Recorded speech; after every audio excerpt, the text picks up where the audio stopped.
إن الحمد لله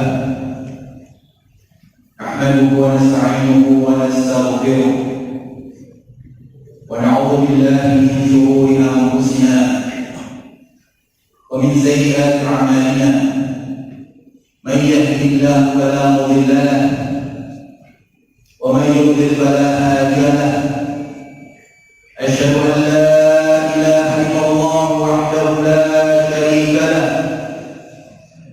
وأشهد أن محمدا عبده ورسوله صلى الله عليه وعلى آله وأصحابه ومن سار على نهجه واستنى بسنته إلى يوم الدين. أما بعد فإن أصدق الحديث كتاب الله وخير الهدى هدى محمد صلى الله عليه وسلم وشر الأمور محدثاتها وكل محدثة في الدين بدعة وكل بدعة ضلالة وكل ضلالة في النار. أيها الحاضرون، أوصيكم ونفسي بتقوى الله عز وجل. فقد قال الله تعالى: يا أيها الذين آمنوا اتقوا الله حق تقاته ولا تموتن إلا وأنتم مسلمون. يا أيها الناس اتقوا ربكم الذي خلقكم من نفس واحدة وخلق منها زوجها وبث منهما رجالا كثيرا ونساء واتقوا الله الذي تساءلون به والأرحام إن الله كان عليكم رقيبا.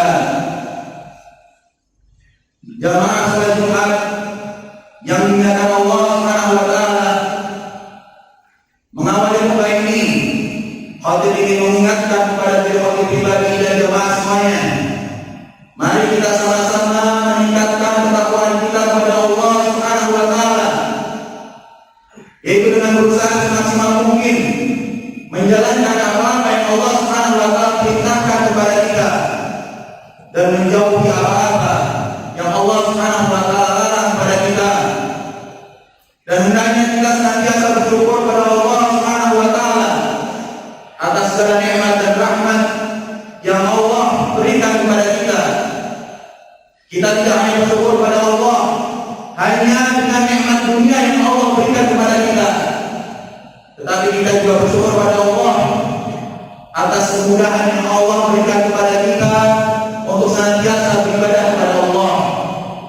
Jemaah yang Allah, hadirnya kita di masjid ini dalam rangka mendengarkan khutbah, dalam rangka melaksanakan salat Jumat berjamaah, tidak lain dan tidak bukan karena kemudahan yang Allah SWT berikan kepada kita. Hadirnya kita di masjid ini itu bukan karena hebatnya iman kita, bukan karena hebatnya takwa kita, tapi karena kemudahan yang Allah SWT berikan kepada kita. Tanpa kemudahan dari Allah SWT, niscaya kita tidak akan bisa melaksanakan ibadah dengan apapun.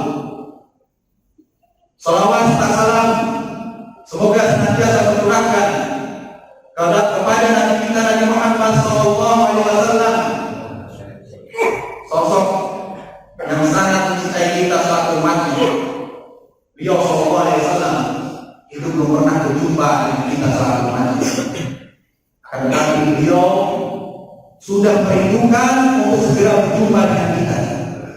Padahal kita belum pernah berjumpa dengan beliau, beliau juga belum pernah dengan kita. Bahkan Rasulullah SAW saking cintanya kepada kita selaku umatnya, beliau tidak lupa untuk mendoakan kita di setiap sholatnya. Beliau senantiasa mendoakan kita agar dosa-dosa kita diampuni oleh Allah Subhanahu wa taala.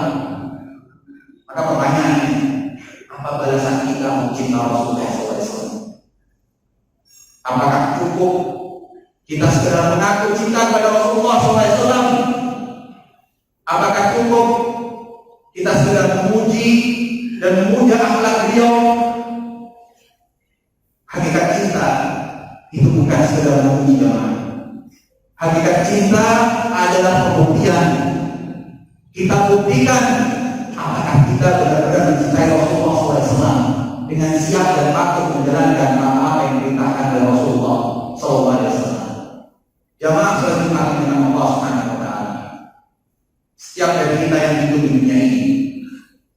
pernah berada di satu titik yang disebut dengan penyesalan. Setiap dari kita pasti pernah menyesal. Mungkin di antara kita pernah menyesal ketika nilai ujian kita tidak sesuai yang kita harapkan. Kita pernah menyesal ketika permintaan kita tidak bisa dipenuhi. Kita pernah menyesal ketika impian kita tidak bisa kita wujudkan. Setiap dari kita pasti pernah menyesal. Tetapi penyesalan yang dirasakan oleh manusia ketika mereka hidup di dunia, apapun bentuknya, masih ada kesempatan untuk memperbaiki, masih ada kesempatan untuk kembali dan mendapatkan hasil yang lebih baik. Dan akan tiba waktunya, akan tiba saatnya, ketika penyesalan menghampiri manusia, penyesalan apapun tidak ada manfaatnya, tidak ada gunanya, tidak ada kesempatan untuk memperbaiki. Itu penyesalan yang dirasakan oleh manusia setelah mereka meninggal dunia. Manusia ketika meninggal dunia, mereka akan terbagi menjadi dua golongan. Antara mereka termasuk orang-orang yang senantiasa taat kepada Allah Subhanahu wa taala, atau mereka termasuk orang-orang yang enggan taat kepada Allah Subhanahu wa taala, dan semuanya akan menyesal. Tidak hanya orang yang tidak taat kepada Allah, tetapi orang yang taat kepada Allah pasti akan merasakan penyesalan setelah mereka meninggal dunia. Hal ini berdasarkan hadis Rasulullah SAW. Rasulullah SAW bersabda, "Ma min ahadin yamutu illa nadim." Tidak ada satupun dari kalian yang meninggal dunia kecuali pasti akan menyesal. Kemudian para sahabat bertanya kepada Rasulullah SAW, "Wa ma nadamatuhu ya Rasulullah?" Bagaimana bentuk penyesalannya wahai Rasulullah? Rasulullah SAW bersabda, "In kana muhsinan nadima an la yakuna izdada." Jika dia termasuk orang yang baik, orang yang senantiasa taat pada Allah Subhanahu wa taala, dia akan menyesal. Menyesal kenapa? Karena sudah tidak bisa lagi menambah amal soleh.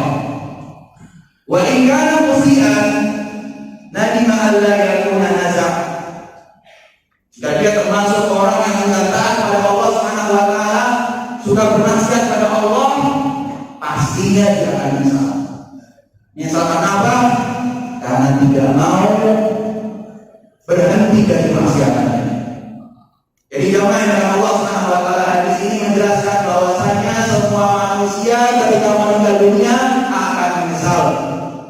Orang-orang soleh, orang-orang yang bertakwa kepada Allah, yang senantiasa menjaga ibadah wajib, yang senantiasa berusaha semaksimal mungkin menjauhi kemaksiatan, menghiasi dirinya dengan ibadah-ibadah sunnah, mereka akan menyesal.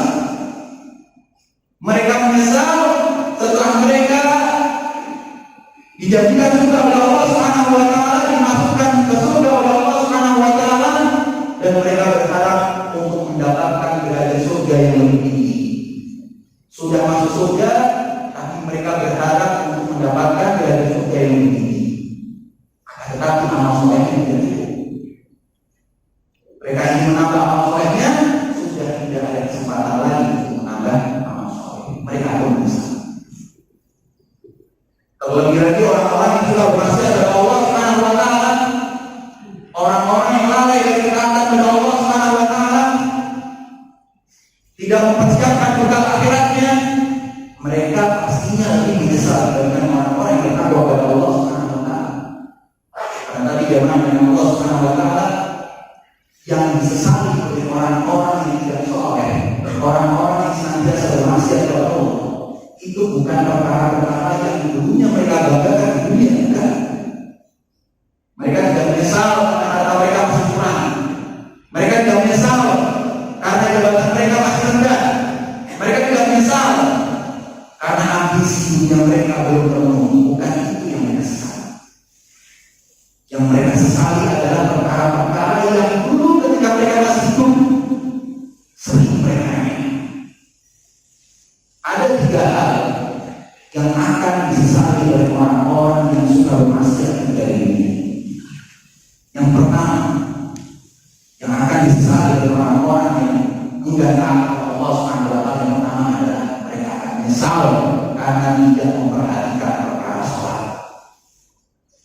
Orang yang ketika hidup di dunia suka meremehkan sholat, meninggalkan sholat, meremehkan perkara sholat, nantinya ketika di alam kubur dia akan mengemis pada Allah Subhanahu wa taala agar diberi kesempatan untuk melaksanakan sholat. Abu Hurairah radhiyallahu anhu membawakan hadis menceritakan bahwasanya Rasulullah SAW pernah melewati suatu kuburan bersama sahabatnya. Rasulullah SAW bertanya kepada salah seorang sahabatnya, "Man shahid hadzal qabr?" Siapa penghuni kuburan ini? Sahabatnya mengatakan, "Fulan bin fulan." Yang menghuni kuburan ini adalah fulan bin fulan ya Rasulullah. Maka Rasulullah SAW bersabda, "La raf'atani ahabbu ilaihi baqiyatul dunya." Salat 2 rakaat itu lebih dia cintai dibandingkan dunia sisinya. Orang-orang kafir, orang-orang munafik, orang fasik yang suka meremehkan salat, ketika mereka di alam kubur nanti mereka akan mengemis pada Allah Subhanahu wa taala agar diberi kesempatan melaksanakan salat walaupun 2 rakaat ringan. Mereka meninggalkan sholat, hakikatnya mereka mampu untuk melaksanakan sholat, tapi mereka enggan untuk melaksanakan sholat. Sholat yang dulunya sering mereka korbankan karena urusan pekerjaan, nantinya ketika di alam kubur mereka akan mengemis untuk sholat. Sholat yang dulunya sering mereka remehkan, sering mereka akhirkan, kelak di alam kubur mereka akan mengemis untuk sholat. Orang-orang yang suka meremehkan perkara sholat ketika masih hidup di dunia, ketika mereka di alam kubur mereka akan menyesal, dan penyesalan mereka tidak ada manfaatnya dan tidak ada gunanya. Dan penyesalan kedua yang akan dirasakan oleh orang-orang yang enggan taat pada Allah Subhanahu wa taala, mereka akan menyesal mengapa dulu di dunia mereka pelit untuk bersedekah di jalan Allah Subhanahu wa taala. Orang-orang yang pelit sedekah dengan Allah Subhanahu wa taala, padahal hakikatnya harta yang mereka miliki, harta yang mereka nikmati ketika di dunia itu pemberian dari Allah Subhanahu wa taala. Itu kesempatan yang Allah Subhanahu wa taala berikan kepadanya agar mendapatkan kehidupan yang lebih baik di akhirat. Seharusnya harta itu dia maksimalkan untuk dia belanjakan di jalan Allah Subhanahu wa taala, tapi justru dia gunakan untuk maksiat. Harusnya harta itu bisa menjauhkan dia dari azab kubur, bisa menjauhkan dia dari dahsyatnya pada mahsyar, tapi justru dia belanjakan untuk hal-hal yang diharapkan oleh Allah Subhanahu wa taala. Dia gunakan untuk berjudi, dia gunakan untuk minum minuman keras. Dan orang-orang yang baru sadar tentang keutamaan sedekah, ketika ajal menjemputnya, mereka akan menyesal.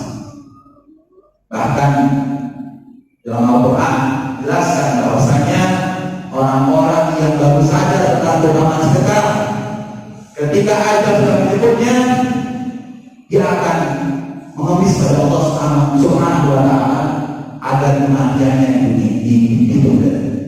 Allah Subhanahu wa taala berfirman, "Wa anfiqu mimma razaqnakum min qabli an ya'tiya ahadakumul maut fa yaqulu rabbi laula akhartani ila ajalin qarib fa asaddaqa wa akun minas shalihin." Dan infakkanlah kalian dari apa-apa yang kami berikan kepada kalian sebelum kematian mendatangi salah seorang dari kalian, dan dia akan mengatakan, "Ya Allah, seandainya engkau tunda kematianku sebentar saja, niscaya aku akan bersedekah dan aku akan menjadi orang-orang soleh." Begitu juga penyesalan yang ketiga yang akan dirasakan oleh orang-orang yang enggan taat pada Allah ketika hidup di dunia. Mereka akan menyesal karena tidak memaksimalkan umurnya untuk memperbanyak amal soleh. Orang yang ketika hidup di dunia tidak memaksimalkan umurnya untuk memperbanyak amal soleh, sebenarnya mereka mampu untuk melakukan amal soleh. Tapi kenapa mereka tidak memaksimalkan umurnya untuk melakukan amal soleh? Karena mereka memilih untuk menunda-nunda amal soleh. Mereka meyakini umur mereka masih panjang, sehingga masih ada kesempatan untuk memperbaiki diri. Mereka meyakini mereka sekarang berada di tahap muda, di waktu muda, dan mereka mengatakan bahwasanya pemuda itu gak cocok jika banyak ibadah kepada Allah, cocoknya untuk foya-foya, untuk bayar maksiat. Mereka berangan-angan masih diberikan kesempatan untuk bertaubat ketika sudah tua. Mereka berangan-angan diberikan kesempatan untuk bertobat ketika sudah kaya, ketika sudah pensiun. Seakan-akan mereka lupa bahwa saya ketika Allah Subhanahu wa Ta'ala sudah menetapkan kematian, tidak ada satupun dari kita yang bisa lari dari kematian. Ketika Allah Subhanahu wa Ta'ala sudah menetapkan kematian, mau itu orang yang kaya, orang yang miskin, yang muda, yang tua, yang siap dan tidak siap, tidak bisa kabur dari kematian. Dan orang-orang yang suka menunda amal soleh, panjang angan-angannya, ketika kematian menjemputnya, mereka pasti akan menyesal. Sebagaimana firman Allah Subhanahu wa Ta'ala, hatta idza jaa ahaduhumul maut qala rabbi irji'un la'alli a'malu shalihan fima tarak. Dan ketika datang kepada salah seorang mereka kematian, dia akan mengatakan, ya Allah, kembalikanlah aku ke dunia, semoga aku melakukan amal soleh yang dulunya aku tinggalkan ketika di dunia. Aku berdoa wa astaghfirullah wa lakum wa lisa'il muslimin min kulli dhanbin fastaghfiruhu innahu huwal ghafurur rahim.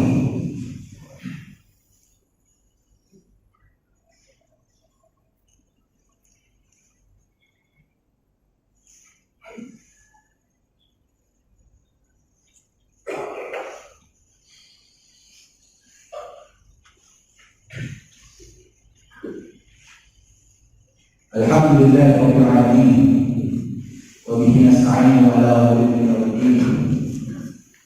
Wassalatu wassalamu ala asyrafil anbiya'i wal mursalin wa ala alihi wa ashabihi ajma'in. Amma ba'd.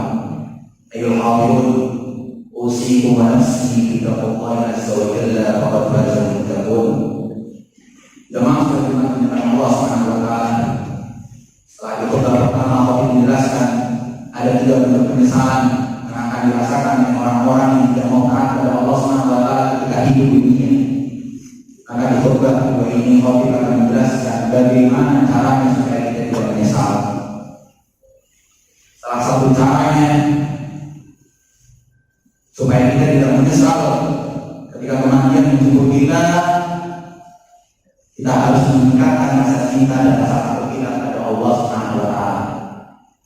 Karena yang menyebabkan penyebab terbesar kenapa seorang itu susah taat kepada Allah, lebih mudah bermaksiat kepada Allah, karena rasa cinta dan rasa takutnya itu masih lemah.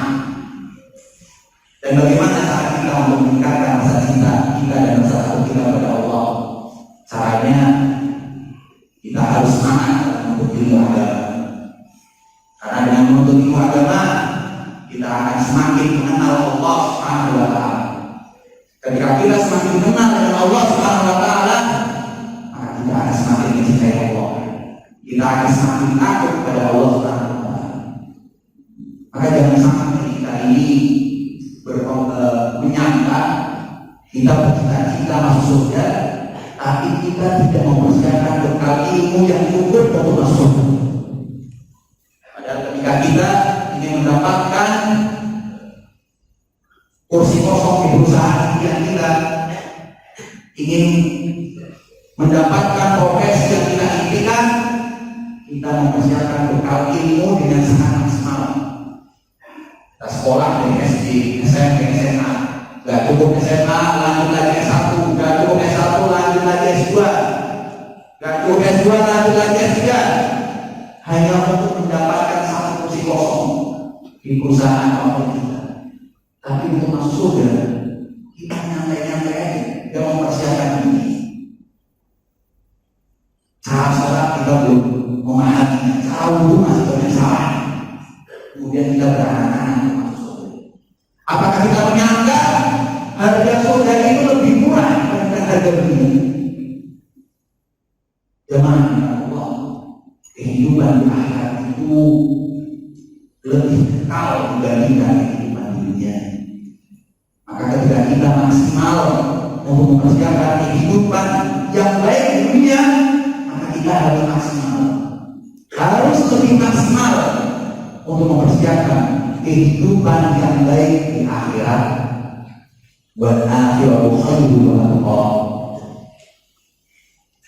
Dan yang terakhir, Khotib ingin mengingatkan kepada jemaah semuanya, mari kita memperbanyak sholawat kepada Rasulullah SAW sebagai bukti cinta kita kepada Rasulullah SAW.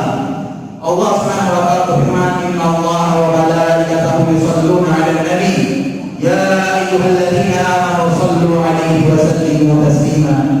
Allahumma shalli 'ala Muhammad wa 'ala ali Muhammad kama shallaita 'ala Ibrahim wa 'ala ali Ibrahim innaka Hamidum Majid. Allahumma ighfir lil muslimina wal muslimat wal mu'minina wal mu'minat al-ahya'i minhum wal amwat innaka samii'un qaribun mujibud da'wat. Rabbana zalamna anfusana wa illam taghfir lana wa tarhamna lanakunanna minal khasirin.